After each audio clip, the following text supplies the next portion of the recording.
सवाल क्या कह रहा है? सवाल कह रहा है कि 6 व्यक्ति भोजन करने के लिए एक होटल में गए। उनमें से 5 ने अपने भोजन पर 30 रुपए खर्च किए और छठे व्यक्ति ने सभी 6 लोगों के औसत व्यय से 50 रुपए अधिक खर्च किए। तो सभी व्यक्तियों द्वारा खर्च की गई कुल राशि कितनी थी? तो दोस्तों ऐसे सवाल को हम 2 तरीके से बना सकते हैं। सबसे पहले जो है आप इक्वेशन लगाकर बना दीजिए कि मान लीजिए कि छठा व्यक्ति टोटल जो है 5 व्यक्तियों ने 30 रुपए खर्च किए, तो टोटल 5 व्यक्तियों का खर्च हो जाएगा 150, ठीक है?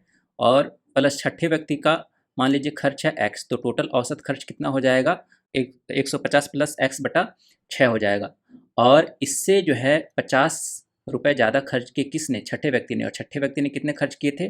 x रुपीज़ खर्च किए थे। तो इसको हल कर देंगे तो आपका आंसर आ जाएगा 6x में से x जाएगा, 5x बचेगा, ठीक है? अब बराबर ये कितना हो जाएगा?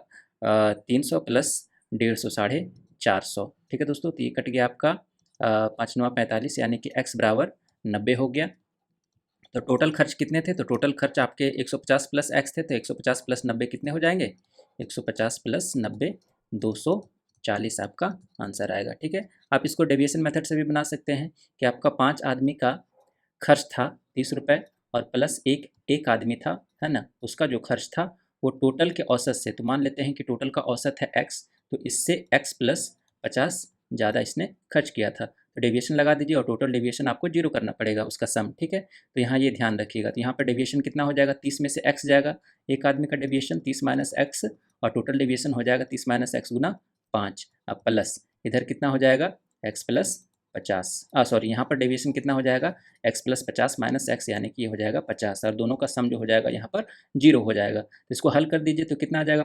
5x उधर चला जाएगा और 30 पचे 150 और प्लस 200 कितना हो जाएगा? 150 प्लस ये 200, तो x का मान कितना आ जाएगा? यहाँ पर आ जाएगा 40, ठीक है? तो x का मान 40 आ गया, तो टोटल हमारे पास खर्च कितना हो जाएगा? तो 6 गुना 40, टोटल खर्च कितना हो जाएगा? टोटल एक्सपेंडिचर हो जाएगा 6x, 6 गुना x का मान आ गया 40, यानी कि 240 आपका आंसर आ जाएगा, ठीक है दोस्तों?